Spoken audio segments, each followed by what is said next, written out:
This program is a presentation of UCTV for educational and non-commercial use only.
I was born and raised right outside of New York City in New Jersey. And those who were at lunch with me working on environmental factors were trying to recruit me into the studies that you have ongoing here, because there's nobody who's been exposed to more toxins than somebody who lived 5 miles from Sea Caucus. So the migration, has been going slowly from east to west. I spent a short period of time in New Jersey, but I broke out in hives because I swore that I would never go there again after I left and went to the University of Chicago. I went back. I didn't actually move. I was living in Philadelphia at that time. I'm just wasting time until I get here. Okay. So it's a pleasure to be here. People who I already know. It's great to see you. Collaborators. Really old friends like David who make me feel so young. And so I'm going to present 2 lectures. The first one is going to be much more neurobiologically based. The second one is really going to focus on sort of thinking about what are we going to do with all this genetic information that we presume we're going to have, thinking about genetics and autism, and not thinking like a geneticist, trying to use it in ways to look at unique features of subpopulations, which we've done. And my understanding is that this is a diverse audience, setting the standard for diversity, like the federal government's trying to do. David will learn soon about that as he joins NIMH Council. The D word is used often. So this is going to be a technical talk about some of the work that we've been doing. About 90% of the time, my laboratory is focused on developmental neuroscience. So if those of you who are not interested in it, just politely nod or nod off or whatever you'd like to do. But it's really an illustration of my ADHD and my desire to go back and forth between fundamental mechanisms of biology, which have always pulled at me, which is how I got into neuroscience. There was no neuroscience major at the University of Chicago. Thinking much more critically about how that research may or may not relate to what's going on in disease processes. And so I'm going to start, this is my group of laboratory members from last year. This is our holiday party at the house, and the gift that year, we always have unusual gifts. The gift was a caricaturist who actually did each person individually with their family, and then did this group, and we paid him by the hour, not realizing how slow he was. It is Nashville. This is Dan Campbell, whose genetic studies I'm going to be talking about, and he's collaborating with Judy Vanderwater and the whole group here. I'm not going to talk about that research. I'll mention a little bit in the second lecture. Matt Judson, a PhD student, and Micah Bergman, an MD PhD student, some of the developmental mapping studies that I'll talk about a little bit in terms of met expression. And then Shenfeng Xu, who looks nothing like this. It's quite amazing. The caricaturist didn't do Dan very well. Matt Judson is like perfect. And Shenfeng, who is Chinese, you know, I don't know who this was. But anyway, he's been doing some of the physiology studies in collaboration with Gordon Shepherd at Northwestern, which I'm very excited about. I'm not a physiologist. I'll talk about them in very basic terms, but I think it's really exciting to think about the kinds of things you can do with animal models. So this is how I'm going to start out, because I think that I ran a session with Danny Weinberger 2 years ago at the American College of Neuropsychopharmacology meetings, and it was titled Schizophrenia and Cancer, Two Different Sides of the Same Coin. And he and I came to this as kind of like chocolate and peanut butter getting together to make the Reese's cup. We kind of bumped into each other at a bar before this meeting and started talking about it. And he and I were sort of on the same wavelength, but in parallel universes. Does anyone know Danny? He's in his own universe, right? I'm going to take my jacket off. Is that okay? This is California, all right? You always told me I was... Oh, okay. I forgot that I'm on camera. Okay. So the thing about thinking about this is that cancer and neurodevelopmental disorders are really all about sort of this balance that biology goes through in regulating differentiation, the specialization of cells, and growth. And whether you're talking about autism or Rett syndrome or Fragile X or schizophrenia, which has a neurodevelopmental basis, it turns out that what we're looking at is really disruption, at least I think, of fundamental processes that regulate growth. And this balance, this balancing act, I think, is kind of really what most of biology is sort of focused on. How does a cell maintain its appropriate state of differentiation? How does it maintain its appropriate state of homeostasis when it matures? And how does it deal with the fact that occasionally, over time, in the course history of an individual or an animal or an organ system, it gets knocked out of kilter sometimes. And getting back into balance is what it's all about. I'm not being Zen here because all of a sudden I've moved to LA. Maybe I am, I don't know. But I made the slide before that. And it turns out that some of the players, the reason I started thinking about this is, you know, I'm reading about this gene that I'm going to tell you about, this MET receptor tyrosine kinase.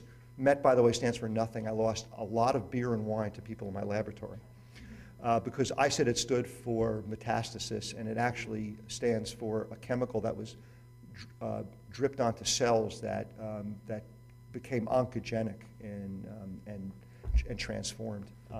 Anyway, the same protein and the same gene and protein players that are involved had been involved in cancer or transformation of cells from a non-growth state to a growth state turn out to be some of the same players that have been identified in a lot of developmental disorders, including neurodevelopmental disorders. So here's an example of this pathway.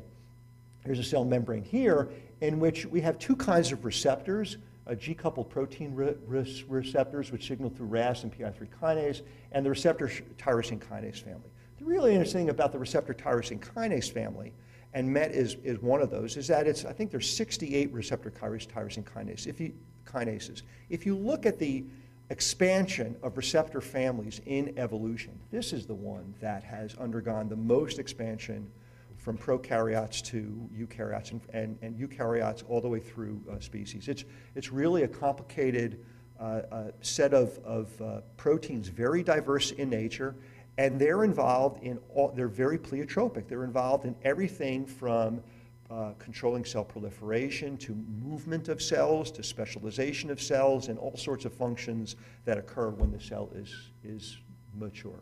So here are the G protein coupled receptors.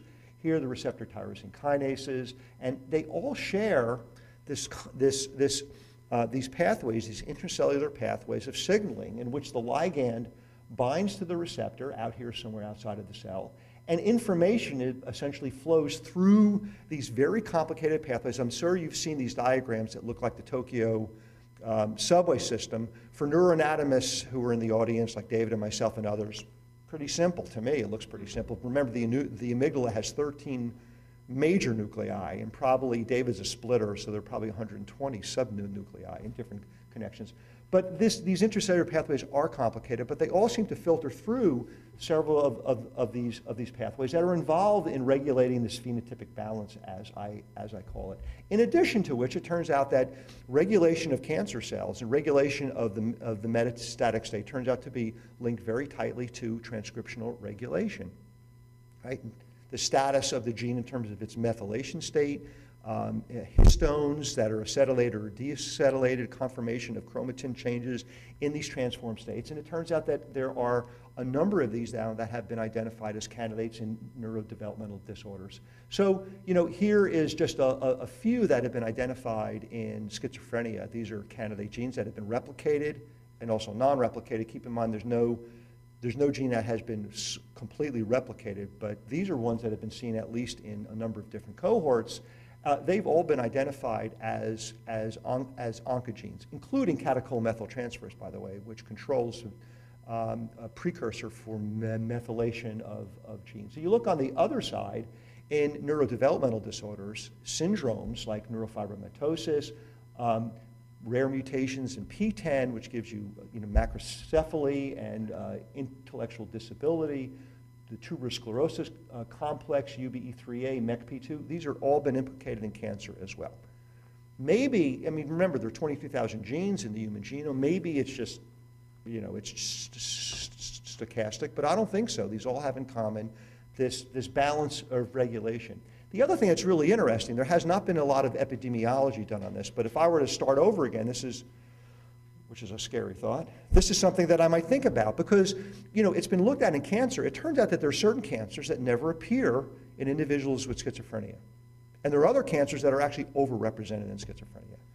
The same can be when it's been looked at in other neurodevelopmental disorders. So for example, Down syndrome, I told this to Frank Sharp today, and he was like, how did you know that? I said, I don't know, I read this odd literature. In Down syndrome, myeloid leukemias are actually, the prevalence in Down syndrome is much, much higher than in the general population. But solid tumor cancers are almost non-existent. So why is that? Are we looking at this balance, in fact, risk for certain kinds of disorders that end up being protective for other kinds of disorders? And you can imagine that this regulation really is really, well, it's important, I think, in terms of understanding how we move between disorders of the brain and disorders that are going to end up in dysregulated growth. I thought I'd start off the talk this way, which is I'll probably be the only one ever who comes to the Mind Institute that mentions the word cancer. And I can skip that. Okay.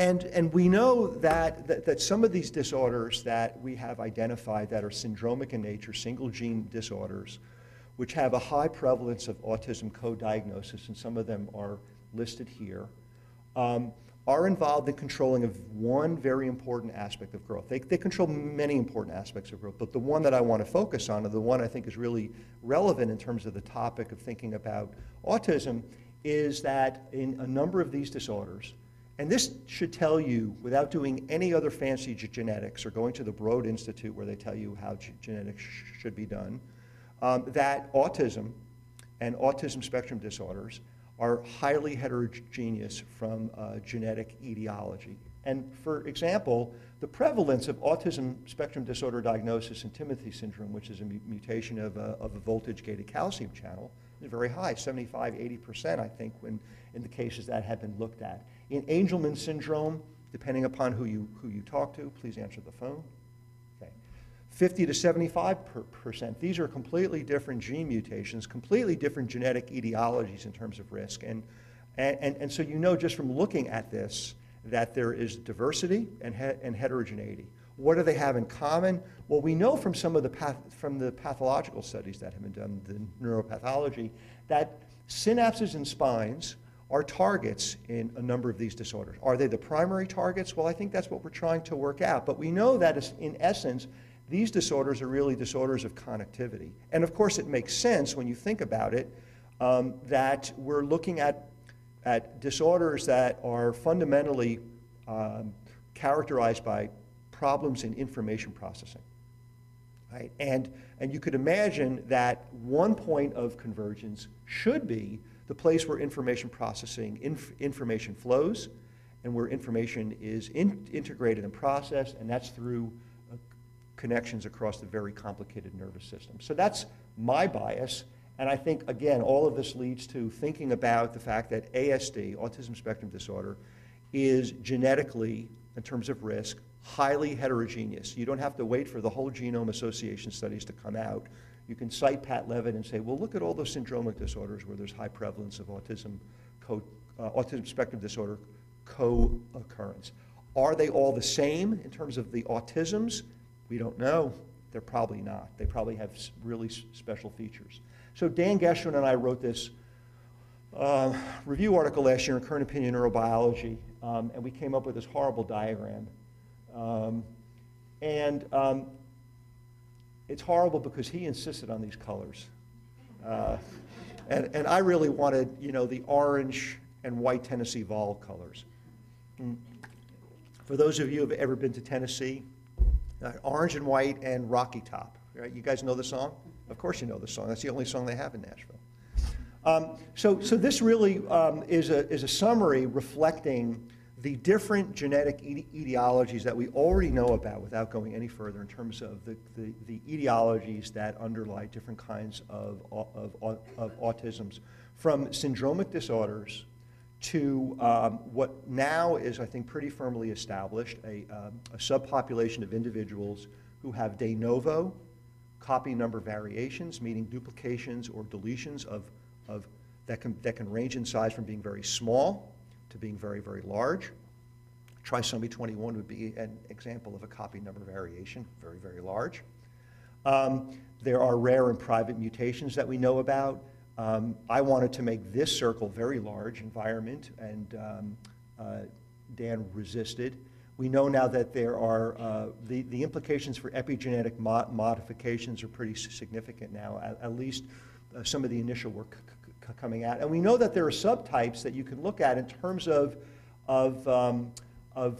differences in language delay, developmental regression, big brain, seizures, gastrointestinal complaints, or immunological dysfunction has been reported. I'm going to talk a little bit about the GI work that we've been doing in the second lecture. I'm not going to talk about it here. So that heterogeneity, we think that we've hypothesized, actually can be looked at from a molecular perspective in thinking about these complex signaling pathways. And that the heterogeneity, in part, is going to be defined on where the hits take place. That is, if you're upstream, meaning that you're at the beginning of the pathway, and this is a complicated slide, a complicated pathway. It can't be that complicated because I drew it, so it's not terrible, I don't think. But here's the ligand. Here's the growth factor. This is the only known growth factor for the MET receptor, hepatocyte growth factor. Like most growth factors, it starts out as a protein. It has to be cleaved, it has to be processed in order to become active.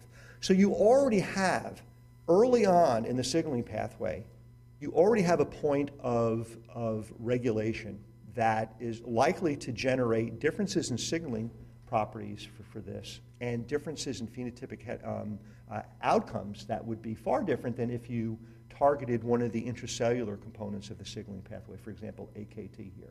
So the way this pathway works, I'll go through it quickly, is the protein is processed. There are a number of different enzymes that can process it, including urokinase plasminogen activator. There are all sorts of regulatory proteins here. One of the receptors that we worked on, the urokinase plasminogen activator receptor, PLAR, enhances processing of this growth factor. Here's MET here, like all respectable receptor tyrosine kinases. There are two components to it. When the ligand binds, it dimerizes, and that couples it to the mysterious intracellular pathway. Nobody really knows which proteins MET interacts with inside of the cell, and we're doing that now. And then it signals through two different pathways, either through the ERK pathway or the PI3 kinase pathway, both of which get you to mTOR. And I've already mentioned the fact that there are a number of components from syndromic disorders that are already in this pathway that have been identified as risk factors for increases in autism prevalence.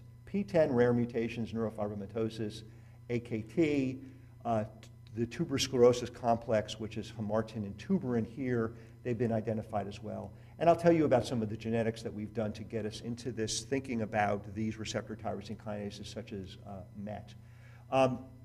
There are three players here that have been identified in terms of genetic risk factors. MET itself, which has been identified and now has been replicated in 5 cohorts, the original cohort and then 5 additional ones, 2 others by us and the 1, 2, 3. So 3 other cohorts by independent laboratories. SERPINE1 and PLAR, Dan Campbell has done the genetics on these 2 as well. And they show alleles that are associated with autism as well. So you've got 1, 2, 3, 4, 5, 6, 7 players that have been implicated. And if you include, for example, a disorder like Smith-Lemli-Opitz, where you've got cholesterol biosynthesis problems, RAS activation is highly dependent upon that component being functional in order to signal through the ERK pathway. So if you wanted to stretch the limits, extend your hypothesis even more, it would be 8 here. I think, not just our data for MET, as you'll see, this really tells you that there's something going on with this pathway. I think it's about as solid evidence we have that there is some convergence here in the signaling pathway. There is another component that Tom is going to talk about. Tom Bergeron is coming, and he's going to talk about the structural components that are important in building a synapse, and they're likely to be targets as well. So let's focus on MET. When is it expressed? So these are just Western blots where we're looking at the protein. This is anterior cortex, that's mostly frontal cortex, posterior cortex, which is mostly visual cortex, and the striatum. This is just our simplified rendition of when things happen in the mouse brain. And this is embryonic day 16, so there's very little. There's more in the striatum, actually, and this actually, I can tell you now, is contamination from the anterior commissure, which has a huge amount of MET in it. So growing axons have a lot of MET, and I'll show you that in a minute. And then it goes up during synaptogenesis, stays up, and then it comes down. And in the adult, there's some here, but it's at much lower levels than during development. If you look at its expression, this is in situ hybridization at embryonic day 18.5. This is the subplate. You can see a little bit here. This is the caudal part of the developing cerebral cortex. Here you can see it's very high, and the onlogin of the hippocampus wraps around, and then it sort of trails away. There's nothing down here. Now, MET is expressed early in development, like around mid-gestation in the mouse, in peripheral ganglia, in motor neurons, and in some other regions of the developing brainstem, particularly cranial nerve motor neurons, and then it goes away. And people had already shown back in 1996 that MET-HGF interaction is important for axon guidance for motor axons, right? And there's not data yet in the sensory and the autonomic nervous system, but we're working on that now. So it's expressed during very restricted periods of time in different parts of the nervous system, and then bang, it goes away. If you think about that, vulnerability to disruption of the signaling system by different environmental factors that end up happening in first, second, or third trimester are going to be impacted by when the expression of this molecule is turned on or turned off in different parts of the brain. Okay, so here's the in situ hybridization, and this is immunocytochemistry. This is postnatal day 7. This is 17.5 days. You can see that it's in axons here. At postnatal day 7, you can already see very heavy staining in CA1, deep layers and superficial layers of the cortex, and it's the anti-layer 4 marker, as far as I can tell. It doesn't label any neurons in layer 4. In fact, we think, without going into detail, that it's marking in the cortex projection neurons that project from one cortical area to another. It's layer 2, 3, and some in layer 5. It's labeling the cells in layer 5 that project down into the striatum. By in situ hybridization, there's never any expression of the transcript in the striatum, but there's a lot of protein, and it's coming from the axons coming down from the cortex. It's in the thalamus. It's in the developing thalamus, but only because the axons from the cortex that project back to the thalamus express this protein. It's not in the tectum. It's not in the brainstem in those axons, and it's not in the spinal cord. So it's a very select subpopulation of projection neurons in the cortex. Cortical-cortical, cortical-striatal, cortical amygdala, I shouldn't leave that out, David, I apologize, and cortical thalamic, and that's it. Okay? All right, let's move on. Just to show you again without laboring this is at embryonic day 17.5, 18.5. You can see the developing cortical plate and some labeling in the subplate. Here's the intermediate zone. These are just autoradiograms of the location of the transcript. And you can see, this is postnatal day 7, you can see what looks like holes here in the tissue. That's actually layer 4. That's in somatosensory cortex. How does that look? Can that look good? Looks pretty good. So if I were dreaming of a marker for large projection neurons to these, these areas, this would be one that would, this would be one that I would want to try to isolate. And here you can see at P14, it's loaded at this period of time during peak synapse formation. And this is the transcript, but there's a little bit of a disconnect between the amount of transcript and the amount of protein, which is right here. Okay. The other thing I wanted to show you is that we have a conditional mutant, I'll get back to that in a minute, in which we've deleted this gene from just those cells that arise from the dorsal pallium. I'm preparing you for when John Rubinstein comes. Right? Remember to just ask him how the 49ers did this year. That's all you need to do. Oh, I know. So dorsal pallium gives rise to the neocortex, to the hippocampus, some associated subnuclei in the amygdala, and parts of the olfactory cortex. And so we've deleted this gene from just that domain. And then we've gone on and used that to stain to demonstrate that the expression of the protein in the forebrain is due almost exclusively to its origins as being produced in the cortex. So here's neocortex in the wild-type animal. This is the animal in which the gene has been deleted from the cortex. It's basically gone. This is the corpus callosum. This is postnatal day 7. I think you can see how heavy it is here, and it's basically gone, right? And I show you the striatum or the thalamus. You see the same. Oh, here's the data here. But I better move on otherwise. So, when we look at where this is expressed or where this is produced, it's produced in these primary sensory and association cortical areas. It's in the cingulate. It's in CA1 only, not CA3 and not dentate gyrus, just CA1. It's in entorhinal cortex, of course. It's in subnuclei of the amygdala, some of those nuclei project to the bed nucleus. The bed nucleus itself does not express this protein.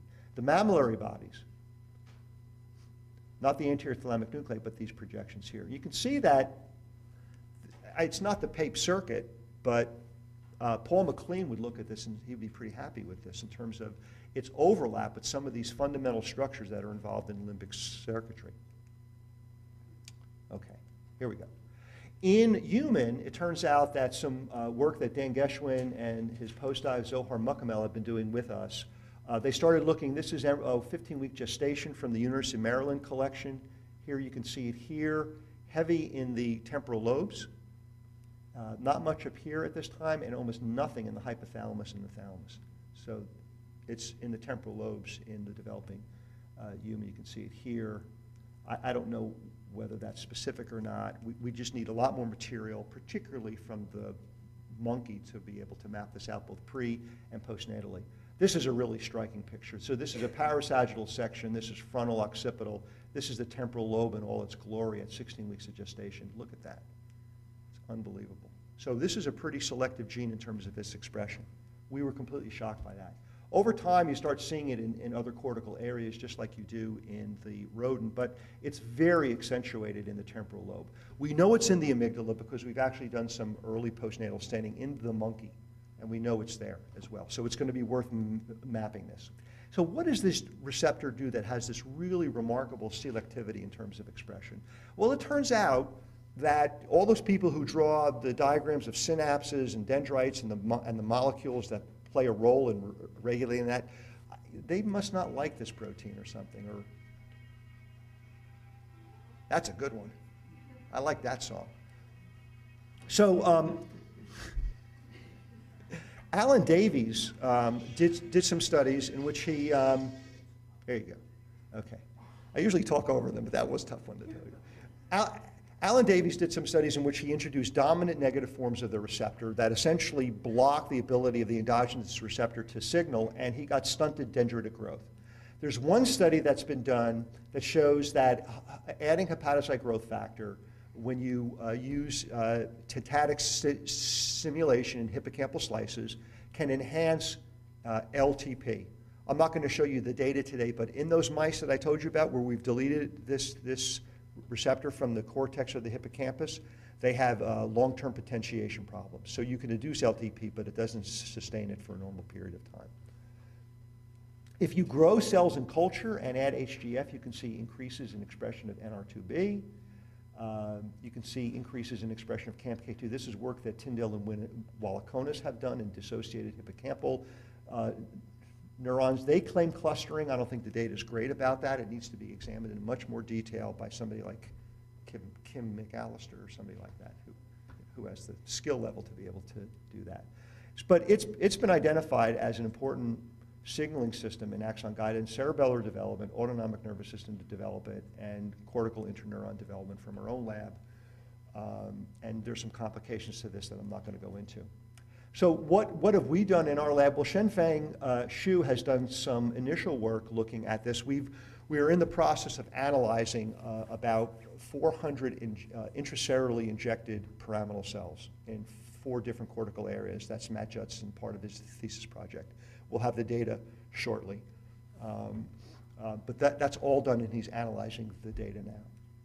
So you can introduce MET with an expression construct. So here's an individual neuron grown in culture. You can see the dendrite, you can see the axon, you can see the dendrites growing.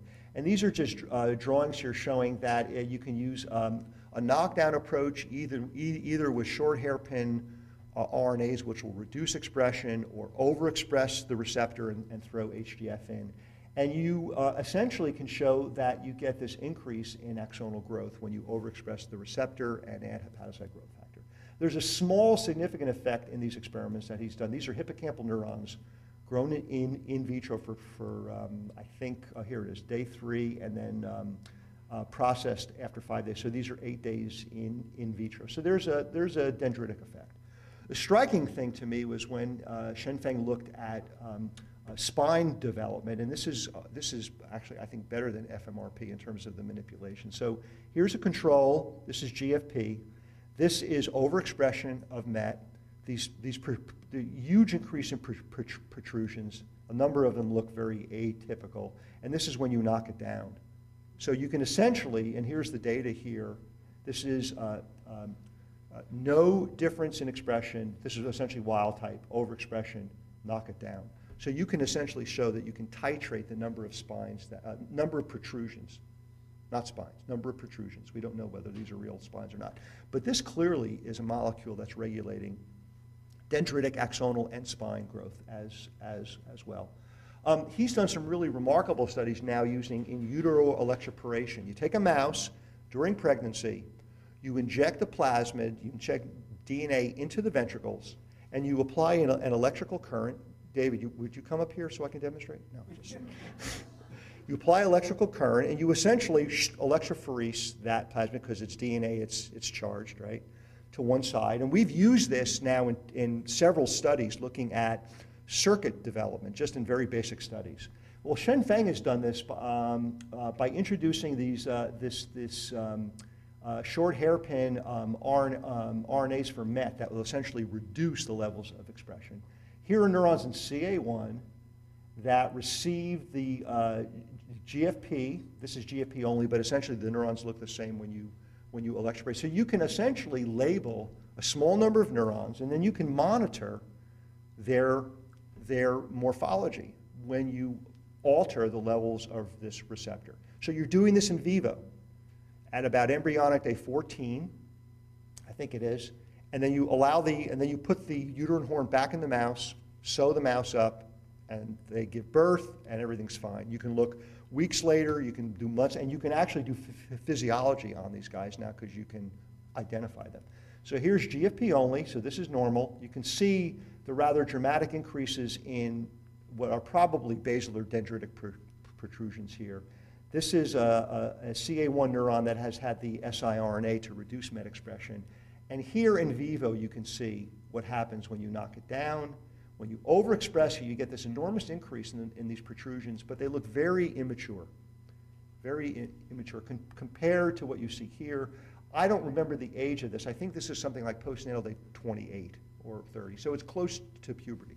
So again, in vivo now, what I showed you before was in vitro. In vivo now, you can manipulate the growth of what are obviously the focal points of connectivity. Okay, this is just the quantitative analysis. So I think it's important that when Thomas comes to give his talk that he include this ligand, this receptor at the synapse, or certainly in a maturing neuron in which connections are being formed. So I've drawn this in here. This is from Persico and Bergeron's review in TINS, in which they identified some of the key players in bringing synapses together and forming them. SHANK3, neuroligands, the neurexins. These are all important structural and adhesive proteins that are really critical in synapse formation. MET is probably playing a role. We don't know exactly what it is yet, but I'll show you some in vivo data in a moment that suggests to us that it's certainly important in regulating the organization of circuitry. So with all that biology in mind, and keeping in mind that this gene in the human is located at 7q31, which is a linkage peak. It's been replicated more than any other linkage peak. Now, what's interesting about this is that this is a paper from Jim Sutcliffe's lab, and these are all the genes that they actually looked at under the linkage peak. And the reason I had to draw MET in there, of course, is because they never looked at MET. So why didn't they look at MET? Anybody? Well, if you type in MET in PubMed, you get 7,000 papers all about cancer. So why in the world would you ever look at that gene? So they never looked at that. FOXP2's been looked at, WNS, CFTR, I can go on and on. So Dan Campbell in my lab, a brave soul, who had background in Drosophila genetics and some mouse genetics, we decided by collaborating with Jim Sutcliffe and Tony Persico that we would launch a genetic study. And so we did this with the Agree sample initially. And what we found that the DNA that encodes the gene is inherited in 2 blocks. You know, parts of DNA are inherited together. So when you look for overtransmission of a gene or some variant of that gene, some sequence variant, from parent to child, you don't have to look at every part of the gene. You only have to look at those parts that have markers on them or single nucleotide polymorphisms that are inherited together. So these funny RS numbers, essentially, because there are a lot of non-geneticists here, right? You basically identify markers within these blocks of DNA. These are haplotype blocks that get inherited together, and you screen those. The gene is 21 exons. It's not a huge gene, but it's fairly complicated. Number of introns, and I'll tell you about the regulatory region in a minute because it's really interesting. So the block of DNA that gets inherited together, these 2 blocks, this includes the 5' regulatory region and exon 1. This block is everything else. And when we looked at transmission of these blocks based on these markers that we were analyzing, there was overtransmission from parent to child, those children who had autism in the Agree sample. We started out with 200 families. So this diagram is what we published in the PNAS paper. This just shows log scale of the p-value. These are the markers from 5' to 3' along the gene that we looked at. This dotted line is significance after you correct for multiple comparisons. Remember, the more you compare, there's a rhyme to that, but I never come up with one. But you have to correct for multiple comparisons so you're not looking at something that's just simply stochastic. And when you do that, we identified in the original sample, the replication sample of 500 plus families, and then the combined sample, a p-value of, and Dan Campbell insists that I put all the zeros in, 5 times 10 to the minus 6. So this was, we felt a very strong genetic evidence that in fact there is an allele that's over-transmitted from parent to child in these families.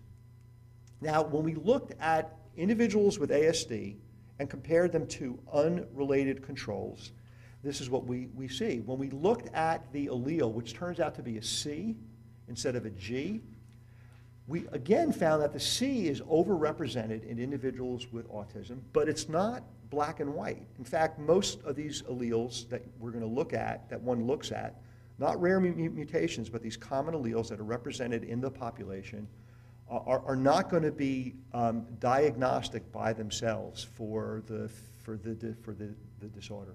So in the cases that we looked at, 58% had the C allele, 47% in the general population without autism. So overrepresented, but not solely represented in the autism cases. And that's important. When I talk to families about this, I point out that there isn't going to be any single marker that's going to be diagnostic, right? There just isn't. Okay. See, the C allele is not diagnostic by itself. Okay, so here are the replications now. Our original 2 families. We published a paper on serpine and PLAR in autism research in 2008. We had another 101 Vanderbilt Tufts families that Jim Sutcliffe had ascertained. We replicated it there. The Souza et al. Paper just came out from the European group, Tony Monica. Tony is a wonderful geneticist who has a history of invalidating everybody else's initial findings. So I can tell you that when he replicated this with a different polymorphism in the first intron, I'll show you that, but nonetheless replicated association of MET with autism, I was, it was a really good bottle of wine I opened that night.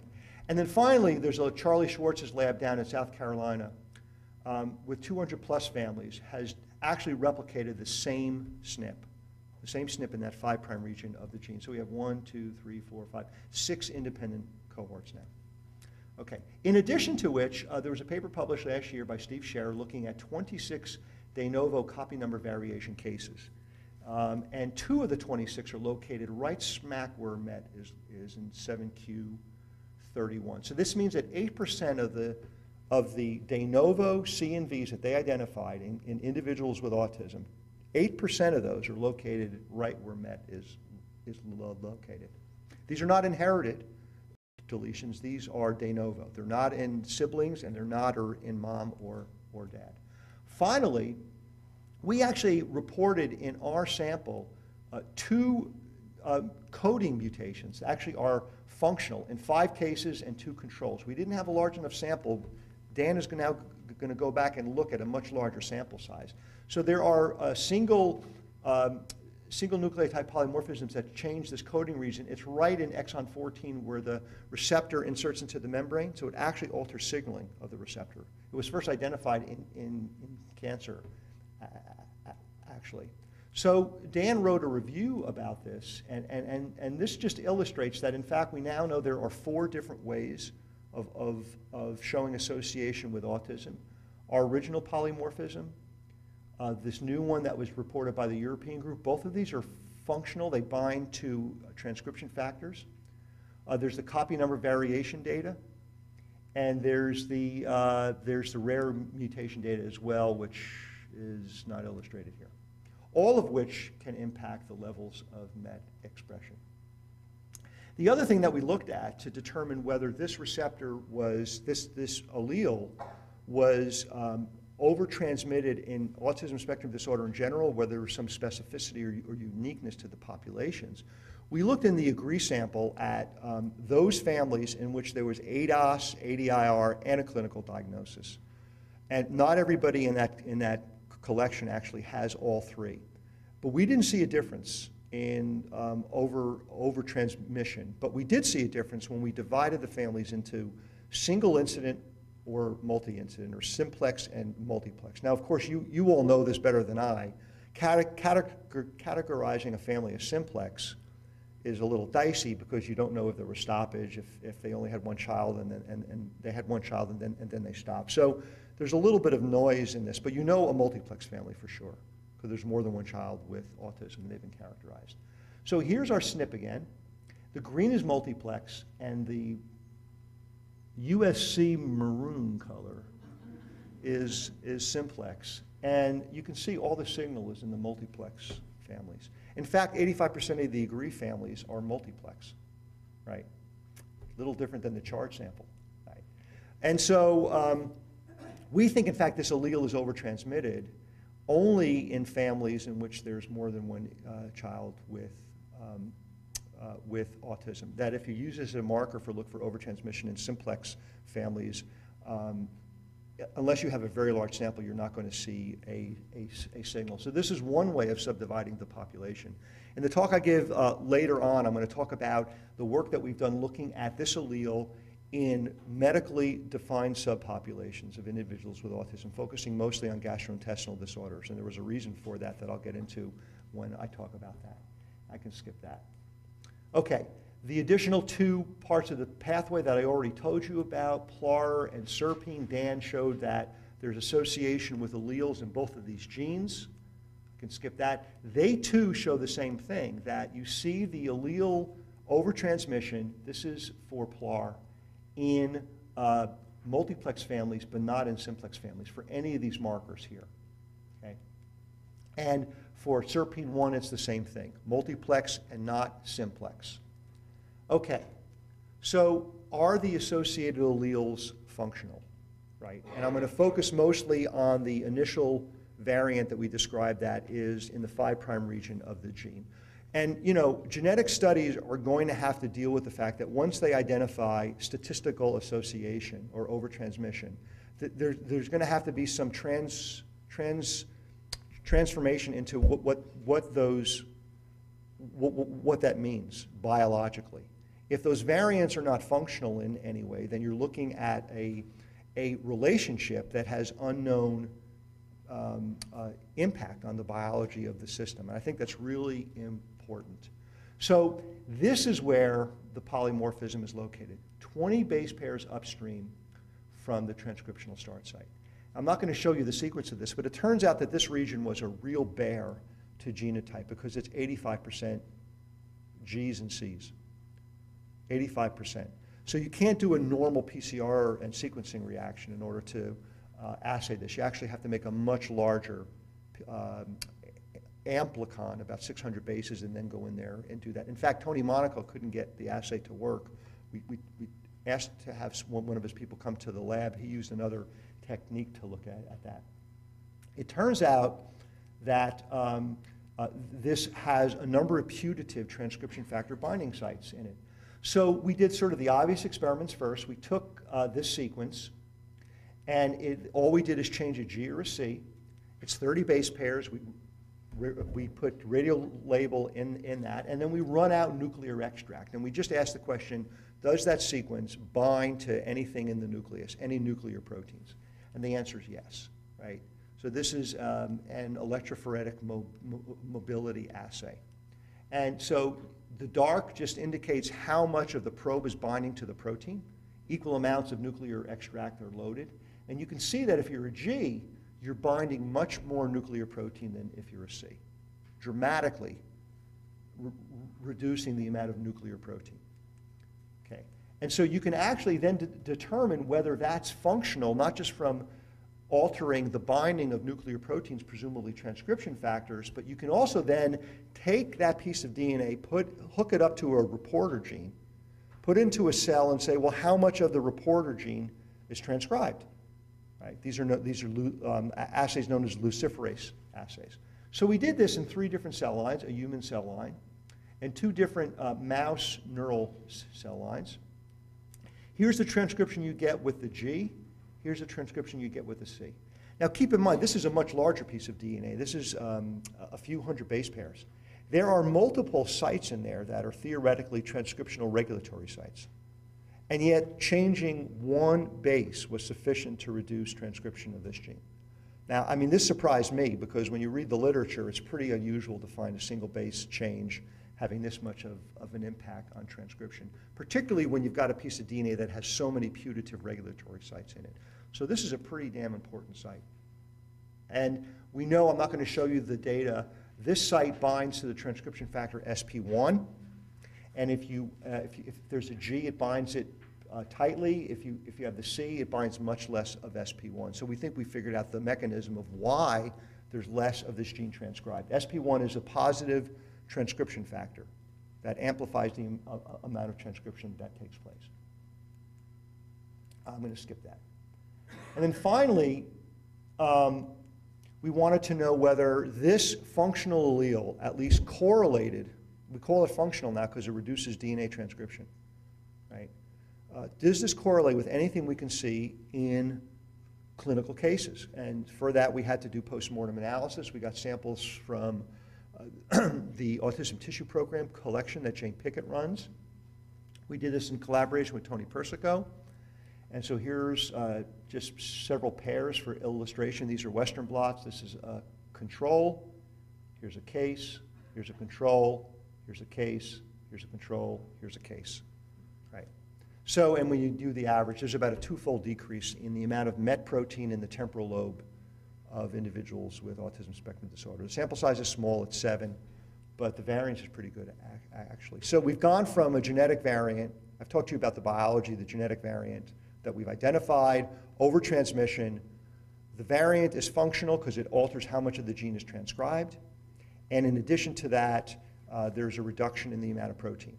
And I'm going to talk about in the second lecture how you can get reduction in the protein, not simply just from genetic mechanisms, but there are environmental factors that we know now that are very important that can actually influence the levels of MET expression as well. I can skip that. Okay, so what are the functional consequences of altering MET signaling? Well, to do that, we went back into the mouse. And we've done some behavioral work so far. I'm just going to show you, this is all preliminary, unpublished data. Don't go back to your lab and get your MET mice out that I know you have hidden to do this. So this is just one example in which we looked at, this is the elevated plus maze. You guys do mouse behavior here? Anybody raise their hand? Don't be shy. There are 4 of you. Okay, don't let the clinical people intimidate you. Mice have rights. Okay, so this is the elevated plus maze where you basically monitor the mouse. Here's a mouse here going all the way out to the edge. This is another mouse line, actually. This is our fearless mouse. And then you monitor how often it spends out in the open arms versus the closed arms. Obviously, if they spend more time in the closed arms than the open arms, they're more anxious. And so this is a percentage of total entries into the open arm versus the closed arm. Purple is the, whatever that is, that darker color is the mutant mouse. This is the wild type mouse, so they spend about half the amount of time, percentage of time going into the open arms. This is the latency to enter into the open arm. There's a very strong latency, so they're really behaviorally inhibited from going into the open arms. The percent of time they spend in the open arms, when they go in there, that they get out of there really, really quickly. So they're really anxious. So the other thing we looked at is just a simple task to look at their ability to discern social and non-social odors. And these non-social odors are identified chemicals. And so typically what you see is when you present the same odor over and over again, by the time you get to the 3rd trial, the mice habituate because it's not a novel odor anymore. And both for the wild type and null, you're seeing that. And then when you present another odor, this is done on a Q-tip with a mouse in its own cage, you see them respond again. Now, they do show an attenuation, but there's a lot of noise here, and there's no statistical difference between the wild type and the null. But they're showing the proper habituation and then response to the second novel non-social odor. When you look at the social odor, so what's a social odor? We put a few teenage males in their own cage for a week, give them pizza and beer. We put them in a cage, and then we collect at the bottom of the cage after about a week onto Q-tips. That's social odor. Okay. And so here's a social odor. This is a second social odor. You can see that their time that they spend investigating the social odor is much attenuated in the mutant mouse that does not have MET compared to the wild-type mouse. So there are 2 behaviors that we think at least are significant. Whether they're related to autism or not is a completely separate issue. But they're showing a lack of responsiveness to a social odor, and they're showing normal habituation to non-social odor. So we think their olfactory system is intact. Okay, I'm almost finished. We started a little late, but I'll get there. So the electrophysiological probes. The last set of experiments I'll tell you about is experiments that we're doing in collaboration with Gordon Shepherd from Northwestern University. I met Gordon when he was 5 years old at Yale. He was on the front porch of his dad's home. His dad is Gordon Shepherd, the guy who did all the olfactory work. And Gordon doesn't remember that we met then, which I was pretty insulted about, actually. So Gordon, working in Carol Swoboda's lab, developed this a technique that other labs have used also, called laser scanning photostimulation, or LSPS, for mapping cortical circuitry, in which you actually soak a slice of the tissue in a cage glutamate compound that requires activation by a laser or uncaging, and that then will act as an excitatory neurotransmitter to stimulate where you've uncaged. And your precision is essentially defined by, I think it's on this next slide. Here we go. Let me go back. The precision is essentially how focused your laser is and how precise you are in moving the laser along your tissue slice. And they've developed this methodology where they can essentially step The laser is as little as, I think, 5 or 10 microns, so they can be very precise. So essentially, it's a grid in which you activate, and then you activate, you activate in one part of the cortex, and you record activity responses in a neuron that's distant from where you're uncaging the glutamate. And there are criteria that they've analyzed over time to be able to tell that you're looking at a direct synaptic connection between the place in which you've activated the cell and where you're recording from the cell. So I wanted to skip all the simple experiments and just go right to this experiment, because if this protein is important, as we think it is, in regulating these aspects of growth of spines and dendrites, et cetera, is there a functional readout of this in terms of altered connectivity? And doing it neuroanatomically is not easy unless you're looking at a robust perturbation. But doing it physiologically gives you the precision of being able to look synaptically and say, are we looking at a less precise circuit, a more precise circuit? Is there overrepresentation or underrepresentation? Right? You can do all sorts of things doing the physiology. And so Shen Feng, who is a physiologist and was doing a lot of LTP work in my lab after Ed Weber left Vanderbilt, went up to Northwestern and learned this technique in like 3 days, which, if anyone's tried to do this, is pretty amazing. So here's the slice. This is from the frontal cortex, and the experiment is done by essentially recording from identified neurons. And the way you identify them is a few days before you're going to make the slice, which is somewhere between 20 and 25 days postnatal, so it's before puberty but after weaning. This is in mouse. You inject a tracer into a location where you know the neuron is projecting, so we looked at cortical striatal neurons. We inject the tracer, and then we can identify the retrogradely filled neurons microscopically, and then you can actually patch onto those cells, right, with the patch electrode, and you can record from them. So you're not just recording from any willy-nilly neuron. You know that that neuron is a layer 5 neuron that's projecting to the striatum. Okay? So we've done that, and you can do all sorts. I'm not going to go into this because you can look at membrane properties and other sorts of things to know that you're patching onto a cell that's healthy and that has appropriate membrane properties, et cetera, et cetera. And when we did this between the wild-type mice and the mutant mice, the standard physiological properties and those characteristics are essentially not different between mutant and wild-type. Okay, so here's the grid, here's the electrode, and essentially what you can do is you can map both indirect and direct responses. And an indirect response has a certain sort of a wave form, and a direct response in which you're uncaging the glutamate right over where the cell that you're recording from is sitting. You can see a direct synaptic, a direct non-synaptic response where the glutamate is essentially activating that cell. So up here, it's the indirect response, this cell connecting down here, et cetera, et cetera. And so you go through that, and this is what you see. This is sort of the bottom line because I'm running out of time. I've never presented this data before, which is why it's a little long-winded. I apologize. So if you look in the control, and you basically can generate a heat map that essentially, and what you see here is these boxes are the cells that were recorded from. The blackened areas are the areas of direct responses that we don't care about. We just care about the indirect response, the connections from superficial to deep layers. So this heat map is essentially a map of the strength of activation of these neurons down here by activating cells up here by uncaging glutamate. So here's the heat map for the wild-type neurons. Here's the heat map for the MET knockout mice. And here is the difference between the two.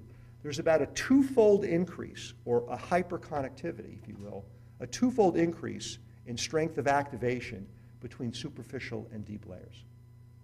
Twofold increase. Now, we went back and did experiments I'm not going to go into in which this could be caused by a lot of things. We don't exactly know why, but one of them could be that these cells up in layer 2, 3 are more activatable. They're more sensitive to the glutamate. And in fact, we show physiologically that they're not. So we think there's some difference that's occurring either in the strength of the connection, the size of the synapse, the numbers of synapses. We don't know, but this is the first evidence I know of genetic manipulations that's led to changes in connectivity this precise. This is local hyperconnectivity, and I can skip that.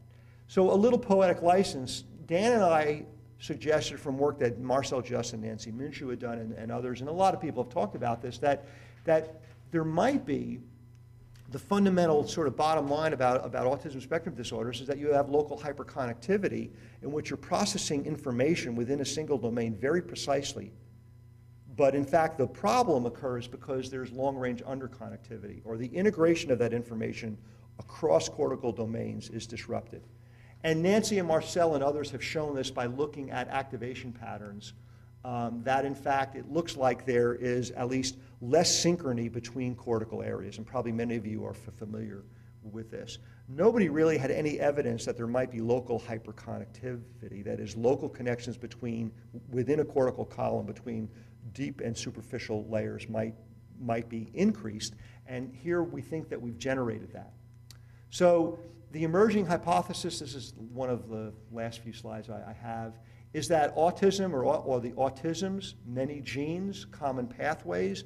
Dan wrote this without even talking to me, but I think he's right. There are going to be common pathways, some of which I've highlighted at the beginning of my talk.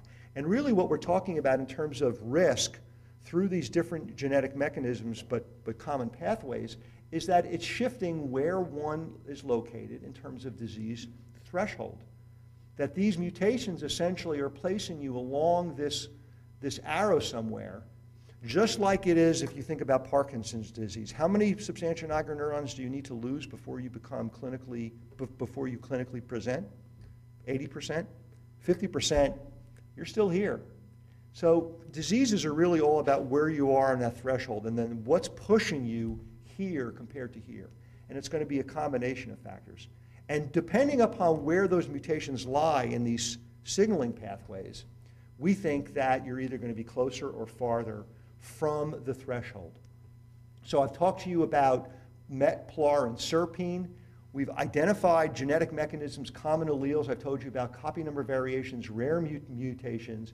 This neuron is at risk, and it's idiopathic because there are probably multiple common alleles that feed into where this neuron is sitting in terms of disease threshold.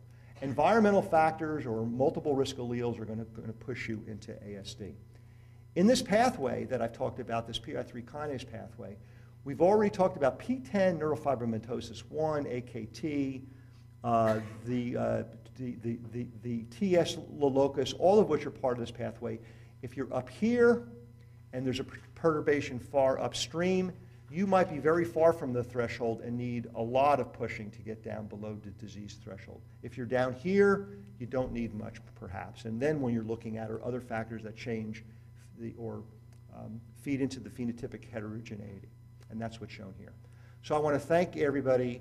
These are the people in my lab. This is a real sign, by the way.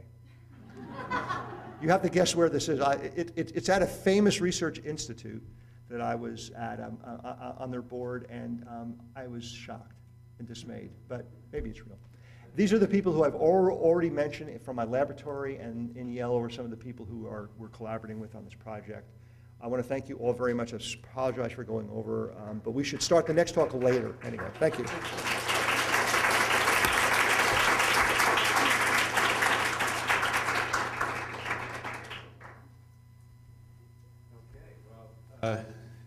Not sure whether we have some questions, but if we do, I guess we get lots. I'm going to start at the back. I always usually start at the front, so let's start with Steve. Yeah. How did I do, Tony? Migrate upwards. How did I do? Good. Hi, Pat. Just out of curiosity, in the Met mouse that you put in the elevated plus maze, could you alter their behavior by giving them a simple anxiolytic? Yeah, so we haven't done those experiments yet. We've actually done those in other mouse lines, and for reasons that I don't understand, we've done this in 3 different mouse lines where we've given an anxiolytic. The mice end up falling asleep. That is, their dose response curve, we think, to these anxiolytics when they have anxiety disorder, when they have increased anxiety. Sorry about that, I apologize. They don't have anxiety disorder, they have increased anxious behavior. When you give them an anxiolytic, they actually, they fall asleep. It is a sedative, and we've tried to do dose response, but the dose is so low. We haven't done it in these mice yet, but we're planning on doing that. What we'd like to do is, we're doing now the 3-chamber social behavior test that Jackie's doing. Jackie Correlate developed. But the other thing that we're doing is we want to look at the development of social behavior, and we've developed some tasks to look at cued learning, essentially, conditioned learning that has social relevance to a mouse, that we're doing in wild-type mouse now, in the vasopressin and oxytocin knockout mice now, and we're going to start doing it in these mice now.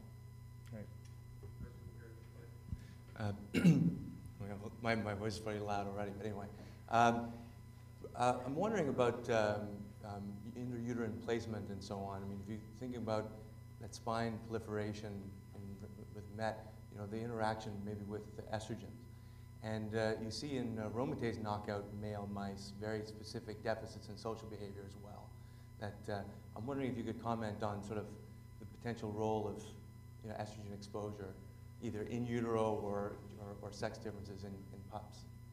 So exposure, I'm sorry, I didn't understand. Exposure. So you know, you had MET-induced proliferation of spines. Of dendrites, or right. Dendritic spines. So estrogens as well promote spine. What does? Estrogen. Estrogens. Yeah. Oh, okay. Will promote spine density. So I'm wondering if you could comment on some of the potential interactions between those things, or is that something that's been investigated? Yeah. So it turns out that so we're going to end up being the experts on MET transcription, but there is a group at Stanford. It's a small little school down the road a little bit. Where there's a group working on prostate cancer, and MET is upregulated in highly metastatic. So if MET is upregulated, the one thing we know about MET is that in cancer, if it is upregulated on cancer cells, those are highly metastatic, and it's not a good thing. So it's been used as a marker clinically for looking at that. In prostate cancer, it gets upregulated, and in fact, they've identified an androgen binding site, an androgen receptor binding site in the promoter region of the human MET gene. And so all they did is identify it and show that it bound. They didn't do any other characterization. They didn't look at sequences that were critical for that binding. We find that very interesting. Not a lot of genes have androgen receptor binding sites. MET has it. MET seems to have almost everything. In that region, I didn't show you the sequence, but there's like very large CPG islands. So this is a methylated gene. And in fact, that C allele changes one of those CPG sites. So that's the only data that's out there that I would that might be relevant to thinking about gender effects in terms of transcriptional regulation. So we're going to look at that. We don't know, by the way, if that element exists in the mouse. So there's about 70% identity between the promoter region of the 1,000 bases upstream from the transcriptional start site in the mouse. If you look at those 1,000 bases, and in the human, it's about 70% identical. But 30%, you could look at it the other way, 30% non-identical. We already know of one transcription factor sequence that's in the human that's not in the mouse. And so we haven't looked yet at the mouse promoter region to know whether the androgen receptor binding site's there. Other questions? Yeah, following up on the promoter, you mentioned it disrupts an SP1 binding site, but with an 85% GC-rich promoter, you're going to have a lot of SP1 binding sites. Yes. It's just perplexing how that one site could be affecting the binding of the neighboring sites. I agree with you. Do you have any mechanistic idea as to how that? In that region, there are 13 SP1 binding sites, putative 13 SP1 binding sites. I don't know. I'm not a promoter basher, and I'm not really an expert. I'm an expert in nothing. I'm thinking more and more. So I don't know. I've talked to people at Vanderbilt who do a lot of transcriptional work, and they were surprised by it as well. But they looked at our data. They looked at our original data. There's no doubt that one base change is sufficient. Now, it doesn't completely eliminate SP1 binding. The other thing that I thought, well, here's SP1. SP1's all over the place. It turns out that SP1 in the brain is not all over the place. So we haven't published this, but we've done a fair amount of in situ hybridization because it's not in many of the databases online, because who's going to look at a generic transcription factor? But it actually is expressed in interesting anatomical patterns. I don't know why. But to get back to your question, I don't know how, unless that site is important for anchoring the other sites. Maybe that there's binding and sequence from closer to the transcriptional start site upstream, and maybe it's forming one large complex. I don't know. We're doing CHIP and we're doing other assays now to try to determine who's in that complex. There also could be linkage to other things other than SNPs nearby. I mean, maybe small duplications, small copy number variations. Yes. Could be affecting it. That might be something to be. Yes. And so we don't know that. It could be due to a number of things why that region is so sensitive. I agree with you. And I've got 2 people in the lab now. I think the whole lab could go to this, I think, because I find this very complicated. And I think that sort of the next generation of how we're going to have to deal with neuronal diversity and functional diversity in the nervous system, we're going to have to deal with these issues, which we're not very good at right now. We know very little about transcriptional regulation of genes in the nervous system. I wonder what proportion of the genetic liability of autisms can be attributed to the C allele. It seems that this must be a variant with pretty significant effect on the phenotype, given the fact that you were able to find association with only 200 families. Yeah, so we did the relative risk calculation where there are some assumptions about that, but the relative risk, I'll show this in the next, it's like 2 point, for being CC, if you're homozygous CC, it's 2.27. That's higher than any single SNP finding that we know of. It's high, and I don't have an explanation for it. And I'll show, some of you may not, hard to believe, you might not stay for the next lecture. But when we looked at kids with co-occurring autism spectrum disorder and gastrointestinal disorder, that the C allele was represented in, I think, 65% of those kids. 65%. It's almost getting to the point of being, dare I say the D word. I mean, it's 65%, it's not 100%, but it's enriched. I think what we're going to find is going to be, it has a modest effect size. Small, I would characterize 2.27 risk as small to modest. It's about the same, I think, isn't it? What's the risk, relative risk if you have old sperm? Does anyone remember that data? Come on, David. It's something like somewhere, it's like relative risk is like, what's that? Okay. All right. I'm not going to forget that whole thing I talked about with that. We have 3 more questions, and then we'll have to stop. Otherwise, we'll have to just start the next lecture right now. Oh, okay. No, we have some questions here from the side. There now is a whole lot of many findings of reduced functional connectivity in imaging studies in autism. But one thing that people don't talk all that much about is that the vast majority of findings of studies have shown hypoactivation across multiple brain regions. And I was wondering if you had any thoughts about that based on your work. Hypoactivation. Yeah. Yeah. So, I'm not an imaging expert, so there's the caveat. My feeling about those is that you're not getting resolution anywhere near what we're looking at in terms of the physiology that I've just shown you, where we're looking at essentially micron-wide columns of cells that are interconnected with each other. There are issues that I think are not that are going to be difficult to sort out. For example, in those, are there differences in the vascular bed between individuals with autism spectrum disorder? And this is true if you're looking at schizophrenia or bipolar. Very few people look at this issue in mice, for example. We've just looked at it in several lines. We haven't looked at it in MET yet, but we're going to look at it. We see vascular differences that are regional. They're regionally selective. The other thing is that the activation differences, keep in mind that these differences in activation are relatively small.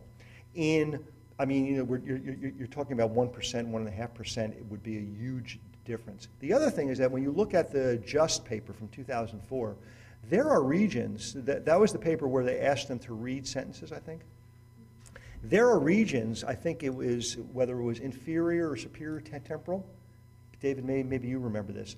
One region was underactivated. The other region was in fact hyperactivated, that there was an increase in activation there were 20-somethings, high-functioning autism. So it's pretty heterogeneous. Some regions seem to be under, and some regions seem to be overactivated. Yeah, in a lot of the studies, there's sort of a compensatory effect, I think, in some of the regions. But I think overall, it's more of a hypoactivation story. Yeah, and I just don't think anybody has a decent understanding of why that would be. I would think that as the studies get much more much more selective and specific for tasks, and they're looking at multiple areas, that they're going to see heterogeneity in that. I just don't believe it's going to be a hypoactivated brain. I just don't see it. Kim McAllister. Hi. How are you? Good. That was terrific. So I'm really interested in your photostimulation data and how it fits together with the spine or protrusion effects, because it's kind of not what you would expect, right? Because you saw, if I got this right, that if you knock MET down, that you get a decrease in dendritic protrusions, which you might predict would lead to hypoconnectivity, but yet with the photostimulation you saw hyperconnectivity. So what that would suggest is that you would have a decrease maybe in synapse density, but an increase in the efficacy of the remaining synapses. So have you done mini analysis, and do you see a decrease in frequency and an increase in amplitude? Yeah, so we haven't done those analyses. We know that in the culture manipulations that we've done, that when we overexpress MET, it was sort of counterintuitive to me that the minis, when you overexpress, are actually reduced, right? So these are miniature EPSs that you can measure to essentially look at synaptic responsiveness. And in the cases where you overexpress MET, you see lots of these dendritic protrusions. We don't call them spines. We think they're just very immature. They're actually not. They're not making, they're not maturing as functional synapses. So the minis, in fact, when you record from that cell, are lower, are less. We haven't done the experiment in the knockdown yet. Shenfeng is doing that. But it's a really different way of thinking about how you might get hyperconnectivity from a decrease in synapse density, which is something we should. That's correct. And whether we're looking at a true decrease in synapses, we just know that that excitability of those neurons in layer 2-3 that are connecting down there are not different. They look identical. And he went back up to Chicago and did, so we don't have the setup yet in our lab. So every time we do an experiment, he's going to Chicago. I introduced him to Gino's Deep Dish Pizza, Greek Town, all sorts of things. He's got a K99 due, so he's in his office, pounding away. With respect to the C allele and MET, have you looked at the ubiquitin proteasome degradation of the MET and whether that C allele affects that? No, so we haven't looked at that. The only work that's been done looking at receptor cycling is a little bit of work that Mark Noble's done. It's an interesting study that he published in PLOS Biology in 2007, in which he essentially changed the redox state of O2A progenitor cells. What that does is, so you essentially activate CBL, which is a protein that essentially is involved in internalization of certain membrane receptors. There are certain receptor tyrosine kinases that seem vulnerable to that. PDGF alpha receptor, which is that's a growth factor that's important for oligodendrocyte differentiation. The EGF receptor, ERB1, and MET. And the manipulations he did were mercury and lead and some other things, but he could actually use N-acetylcysteine to reverse that. And but there's definitely increased internalization through that pathway. It hasn't really been looked at in any other situation, so we don't really know how the membrane receptor is regulated. But there's somebody else here who could figure that out pretty easily, I think, probably. Okay. So for those of you who are staying or leaving, we have a little reception after this right outside. There's some snacks there. If you're coming back, we'll start promptly at 6 o'clock, and I'll be thanking Pat for a good lecture.